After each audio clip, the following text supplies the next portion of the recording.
I'm Sarah from 8 Cousins in Falmouth, Massachusetts. I'm Yuri from On the Dot Books in Dorchester. I have a pop-up inside a cafe right now. I'll be opening a second pop-up this fall in a brick and mortar late 2016.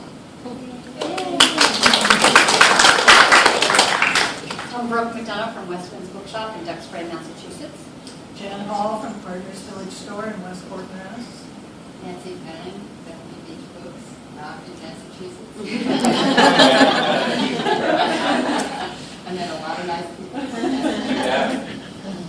So we're working on with Eric Jay Dolin on his book Brilliant Beacons, which is a book on lighthouses, and we're all really excited because we all have lighthouses.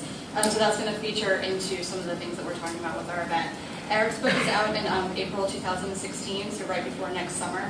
And it is U.S. history. He really described it as a U.S. history book that uses lighthouses as the subject matter. So he was thinking of it as not, this isn't just for people who have lighthouses, but this is for people who are interested in American history, using lighthouses as the theme.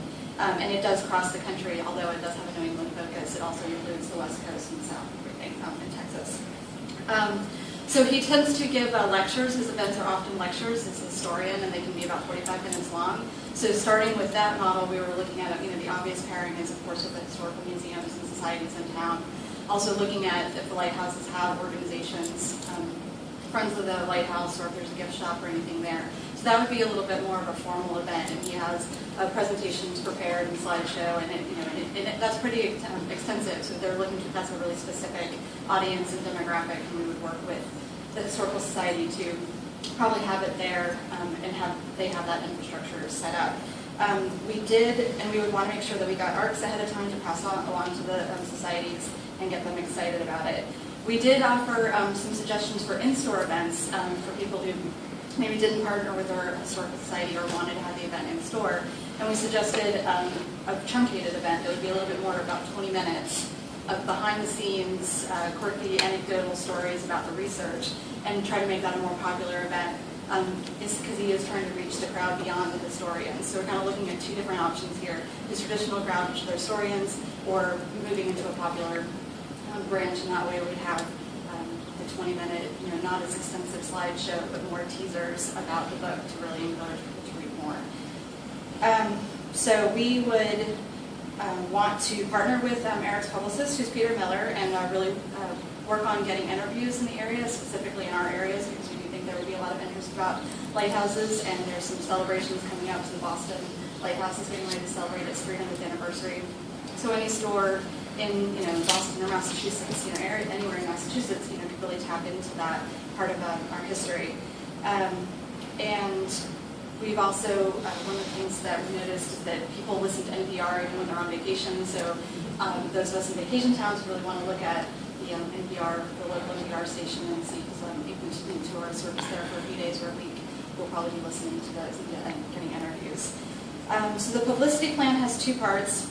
We suggested that around the book's release that Eric really start to post tidbits of information about lighthouses on his Facebook page, which he uses more than other social media. That would give us something that we could share and drive traffic to his website and really establish him as an expert in the area. And also suggested he could reach out to some reporters and helpoutreporter.com and define himself as an expert on lighthouses and maybe get some traffic that way. And then we could then share those general lighthouse information with our customers. But at the same time, we would also be looking to focus on our particular lighthouses and offering information. So I had to look up to find out when our lighthouse was even built, but finding out those little pieces of information to really put the focus on Knobsco Lighthouse and why it's important to our community, and generating, tapping into some of the conversations that already happened around that lighthouse. So we would have these two components going on, and also trying to get people who are visiting and talking about lighthouses in general to realize that there's this book that's unlike any other lighthouse book out there that actually provides historical information in addition to photographs.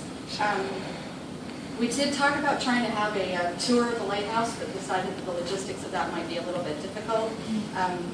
And so, of course, if we wanted to do a lecture, that would require a lot of logistics as well, making sure that there are chairs, lecture, and screen, and everything available. But if we didn't have that, we would just have more of an intimate conversation. And we also then asked Eric if he would be willing to come about half an hour ahead of time before the event, or maybe about an hour, and go to a photo shoot at the lighthouse. And then afterwards, we could do some post-publicity, which is, hey, it was is visiting, here's our lighthouse, and try to follow up on that and make sure people are still talking about both our lighthouse and the